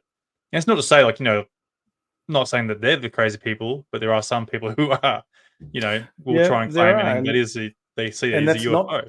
It's not just in this topic as well. I think it's true of a lot of other topics as well, and that's why I always try and stay as best I can as neutral and follow, follow the data and the facts where they lead. Not just that I'm able to uncover, but others as well. I mean, the great work that the SCU does, the Scientific Coalition on UAP. There are just those independent researchers that are doing great work as well, and just putting your discernment hat on and knowing that if someone floods, if they flood social media with a video clip that just goes viral, don't be so quick to jump to a conclusion too quickly. Exercise some degree of skepticism. Do your due diligence so you can reach a conclusion that satisfies you as to whether or not this is something that's worth pursuing and learning more about, or just ignoring and moving on to something else. So that's served me well to kind of come at things from a neutral perspective and follow, and follow the good work that others do as well, because there are plenty of folks in the community that are intelligent, that do some really good research that I really respect and value the work that Keith Basterfield has done on this topic for many, many decades, along with Bill Chalker as well. I mean, there are guys that I really look to, on particularly when I was investigating the Westall case. Keith Basterfield did a lot of work on HIBAL, a high altitude balloon, being a possible prosaic explanation, prosaic hypothesis for what was can be attributed to the Westall flying saucer. And that was a really interesting hypothesis that Keith put forward, and he did a lot of homework and research to bring that forward. He doesn't necessarily, he's not saying that's what it was because he wasn't there on the day. He'll be the first one to tell you that. But I respect folks that are able to invest their time, energy, and effort and resources into pulling a thread that's important for them, for others to then critique their work and agree with it, disagree with it, challenge it, debate it, rather than I often don't reach a conclusion solely on my own. I'll engage others that have come before me or alongside with me doing their homework as well. So, yep. Yeah, like I'll put myself in that sort of category as well. Like I help a lot of people there with the Australian UFO sightings page. Because people are seeing a lot of misidentified things like the lens flares, bugs, or planets. Stars, Starlink, for example, or ISS goes over. And look, I'm happy to help people there try and come up with a conclusion or a possible outcome of what their sighting might be. But you get a lot of people that sort of get their knickers in a twist there because it's not something that they want it to be. Yeah. Which sort of it's frustrating to agree, because then I cop the abuse going, you don't know what you're talking about. It's like, I do this in my own free will. I'm not here to try and discredit people of what they're encountering. It's just more so I'm trying to help them identify or have some sort of explanation. Some people have had some amazing encounters that you can't explain, or you're seeing something that can't be explained. And that's not to give you any discredit at all. It's just saying, look, or to say it is an alien UFO craft. It's just to say it's something that's unknown, and we can't call it an alien UFO because we don't have enough evidence to really go and claim it. So yeah, I agree. It's yep. Yeah, particular and real what we try and do. Because unfortunately, and that's I think why there was a rebranding of UFO to UAP, because the general populace, when they hear UFO, they automatically associate it with alien, extraterrestrial, which we know that UAP can be a number of things. ET is one hypothesis. You've also got the fact that it could be, a large part of UAP sightings is and probably will always be misidentification. Celestial bodies. You've got misidentifying aircraft. You have atmospheric phenomena. You've got other nation systems, but then you also have the more exotic hypotheses, like the extraterrestrial hypothesis or the non-human intelligence angle, which could include interdimensional, ultra terrestrial, extra tempestral, the future human hypothesis. I mean, there's a smorgasbord of menu items available when it comes to what UAP could be, and whether or not they're just one of those things on that list, I have no idea. I think it's an interesting question, but yeah, one should not be too quick to jump to the conclusion that if they see something in the sky they can't readily identify or reconcile, they shouldn't automatically jump to the conclusion that it's ET. You should start. That should be at the bottom of your list. You should start with every prosaic explanation you can think of and cross them off as you go. But unfortunately, you're right. Folks. A lot of folks will follow the herd if something goes viral online. The TikTok generation is a classic example, and the Miami aliens is a classic example of that. Well, they'll just follow the herd and they'll follow the Pied Piper and believe what someone else has said is this must be aliens, when in actual fact there's a lot of homework and due diligence you need to do before you can reach that conclusion. So just exercise a degree of discernment that helps satisfy your curiosity as to what something is or isn't. Yeah, absolutely. And I think someone mentioned in the comments there too that there needs to be more information coming out from that Miami incident. I know they said there was a shooting of some sort, which I sort of feel like it would degree a lot of police response, being such a large area, and then that's surrounding the areas. The big claim that it's an alien, and some of the footage I've seen from the shadow objects or beings, it's really given no credibility to the claim of being alien. And look at the day and age that we live in as well. The United States, active shooter scenario, mass panic. You would have a massive police response to an active shooter scenario. So I suspect just the environment and just the tense tense environment that a lot of folks live in the United States, with mass shootings being a daily occurrence. It doesn't surprise me that if there was some, I mean, we don't know the full extent as to what, there was fireworks being set off. Could they have been misidentified as, from an active shooter? You've got a massive brawl or fight that broke out. You have unruly patrons from a Margaritaville, that are causing ruckus. So there are a whole lot of unanswered questions as to why that massive response was justified. But again, in the day and age we live in active shooter scenarios in the United States, it didn't surprise me that was something that we were seeing. Miami aliens was the furthest thing from my mind when I was seeing that splashed across the TV. But and plus, where's all the CCTV footage? People got the phones. I'm sure, I know the people are trying to run away. Exactly. There's going to be some sort of camera footage.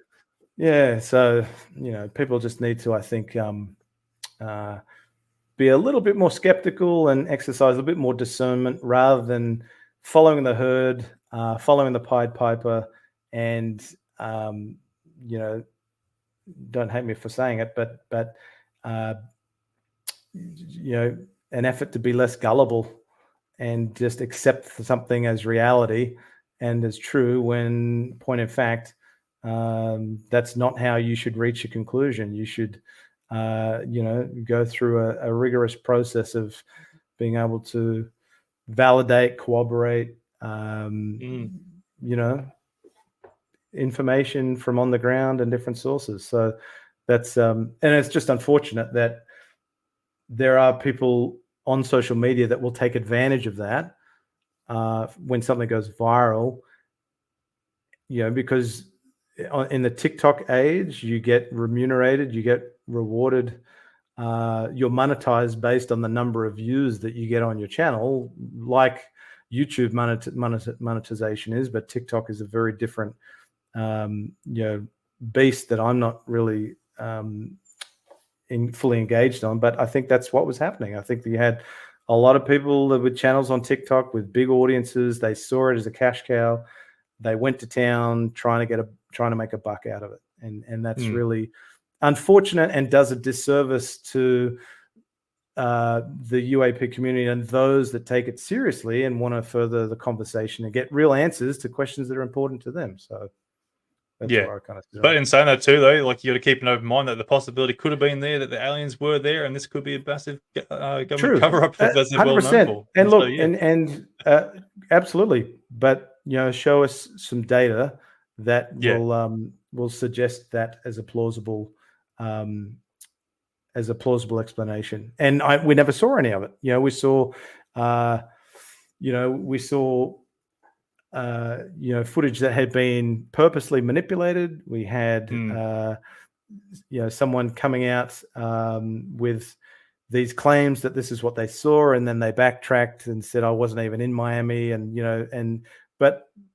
folks on the TikTok side, they'll ignore evidence to the contrary that it was just a hoax or some tomfoolery. It really took a life of its own, unfortunately, and that's where it what did. I fear is a big risk for the UAP community is if you have some footage that is leaked, that and to a degree, the jellyfish is an example of that. There are a lot of people that, holy crap, it's that's something that is completely alien looking to me, so it must be alien. But I think there's a few hoops that you need to jump through in order to reach that conclusion. And there's nothing wrong with asking questions, and that's what we should all Mm, be doing. You should never be absolutely. fearful to ask questions and seek answers to those questions that are important to you. So anyway, each to their own. Each has their own process. But anytime I see any footage that gets leaked or put out there, I always look at it from a very skeptical lens, but still keeping an open mind and not relying on just video footage or photographic imagery alone. There's Mm, all other things that go into it. Provenance. How did it come into existence? What happened pre, during, post event? Which are all things that should be asked of anyone. That anytime I am talking to someone, and to a degree, it was the folks that I met at the witness reunion event for the Westall incident. I kind of pre, during, post. I try and get a whole picture as to be able to put myself in their shoes and take a bit of a walk around for a while yeah. to really try and appreciate what they went through, not just in the moment, but in the preceding the event, leading up to it, and post as well. So everyone has their own process, but that's what's important to me. And just I try and exercise as much discernment as I can, and but also rely on others to provide input and commentary that's important as well. Yeah, and that's one of my big things too with the Australian UFO sightings page. That when people want to go and share their experiences there, like one of our key uh, requirements for posting to the page is like it has to have a date, a time and place, the location, Yep, and precisely. then like you got to relive the whole. We expect you to like relive your whole experience. Like, what did the object do? Which way was it traveling? What did it look like? We want that. You Yeah. want to like we want to be able to like witness it how you witnessed it. Like live in your shoes, like you said. And like we want to be able You to can go and never have relive too your much experiences. information. The That's more right. information you're able to But collect on people any just wanna incident, go and, like, go, "Oh, I see something weird," take a photo, go, "Oh, this is what I saw over here," and blah, blah, blah, and that's it. It's like, yeah, "Well, okay, what does the rest of it do? Like, why are you yeah, claiming this as a UFO?" And, the more information that people can provide for their footage and claims of a suspected UFO or a UAP is detailed, that it gives you more credibility to your encounter. yeah, And this is exactly. what, 100% agree. one of the things I like having people on the show here, like, because what people will talk about their experiences that has the time and location, and they're reliving their story. And hopefully, when people relive their stories and you're getting that sort of detail there, other people get encouraged in talking more about their own encounters and stuff, which then helps the UFO community even more because people want to keep talking about it. So, Yep, 100%. the more Yep, people talk about it, the better it's going to outcome, hopefully, I for agree. the future. And you can ask questions and do it in a way that's respectful of the individual that's sharing their experience.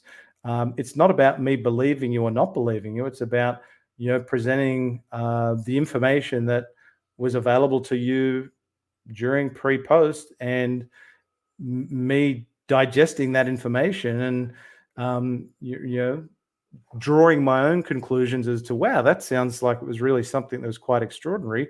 If there's opportunities for you to the individual that experienced that event to dig further or try and seek information from other individuals that may have also experienced the same thing, great.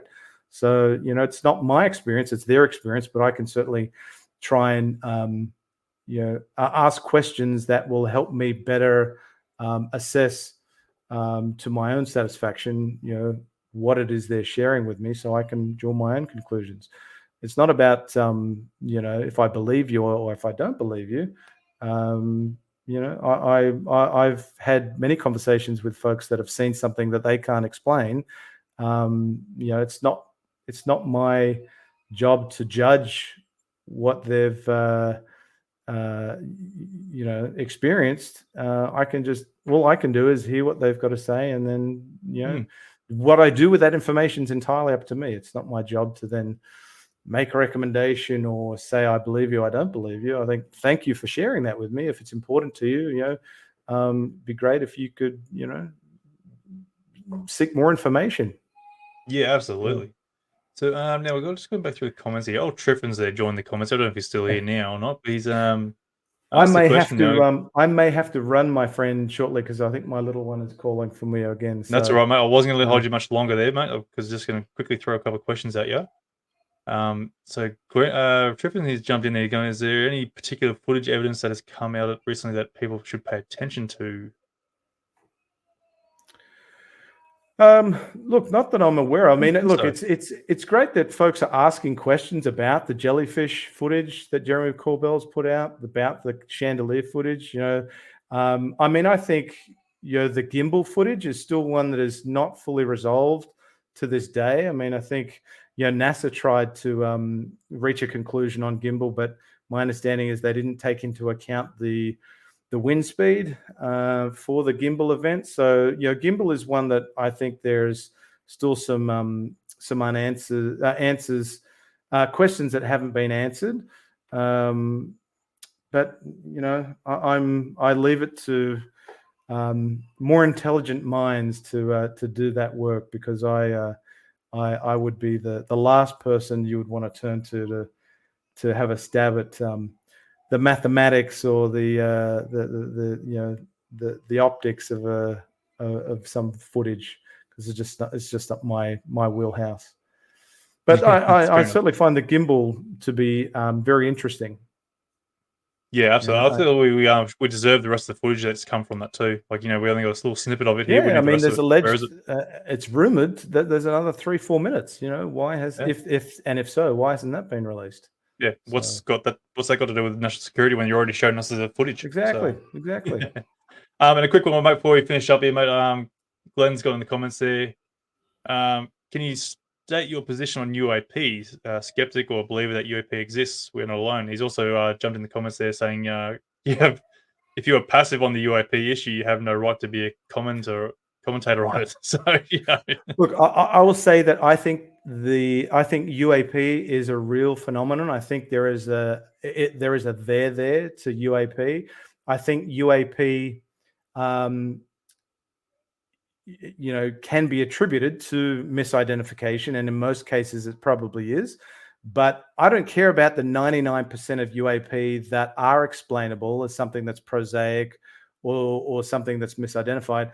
I care about the 1% that's truly anomalous, that requires that deep dive investigation. And that's what we want from RO, is we want those 3% of cases that are anomalous to have a conclusion reached as to what they are. And that was, one of the reasons why the Royal Australian Air Force, they said, well, while they couldn't readily explain all reports of UAS, approximately 3% of the UAS cases it received, it couldn't explain. Despite that, it still decided that, move along, folks, there's nothing to see here. We can't find any scientific or other compelling reason to continue to devote resources to the topic, which I think was the wrong approach to take. So I think that the UAP phenomenon, UAP is a real phenomenon. There is something to it. As to what UAP is, what its origin is, where it's from, what it is, when it's from, they're questions that I find fascinating, and I would love to get more clarity and answers on those questions over time. So I'm very much an open book on what UAP is, but I certainly think there is a true phenomenon there. Yeah. I don't know, mate. I feel pretty attacked on that one because I'm probably in that category as well. Oh, very good. Look, mate, it's wonderful, mate. Look, mate, thank you very much for joining the show, mate. It's absolutely wonderful, and like all the best for your endeavours in the future, mate. Trying to attack the parliaments and whatnots. Thank you, my Hopefully, we friend. encourage more Look, people to go and do it. always enjoy having a chat with you. Thanks for having me on. Look forward to having a chat again, and yeah, I appreciate just sharing some thoughts with your audience. So thanks again. Yeah, that's all right, mate. Look, look, you're open to people contacting you and that, and you always got your own little podcast and that, mate. Give yourself a blog, mate. Go for it. Yeah, sure. So if you want to follow me on X, formerly Twitter, my handle's just at Grant Lavac. I have a YouTube channel called The Unexplained Rundown. If you search for The Unexplained Rundown or just my name, you'll find my channel. It goes by the same name on Spotify as well, The Unexplained Rundown. So that's where I'm mostly engaged in conversation on Twitter. So feel free to follow me on there, and you'll find links to my socials and stuff as well. So. That's wonderful, mate. Thank you very much, mate. And yeah, look, again, I'll get in touch with you, and we'll try and we'll see if we can organise some sort of heavy hitting protest, a peaceful Yeah, protest. keep me I should say. posted. I'll be standing alongside you with you. Cheers, mate. Look, hopefully others will be backing us up on that. So, mate, all the best, mate, and talk to you soon. Thanks, Anthony. I appreciate it. Thanks, man. Cheers, mate. Bye for now. Ciao. And that will do it, folks, for this episode. I hope you enjoyed the show. And don't forget, if you or someone you know has had an encounter, to please get in touch with me to be featured on the podcast. If you're a fan of the show, you can support the podcast by purchasing some awesome merchandise that's available on our online store via the link provided in the episode description.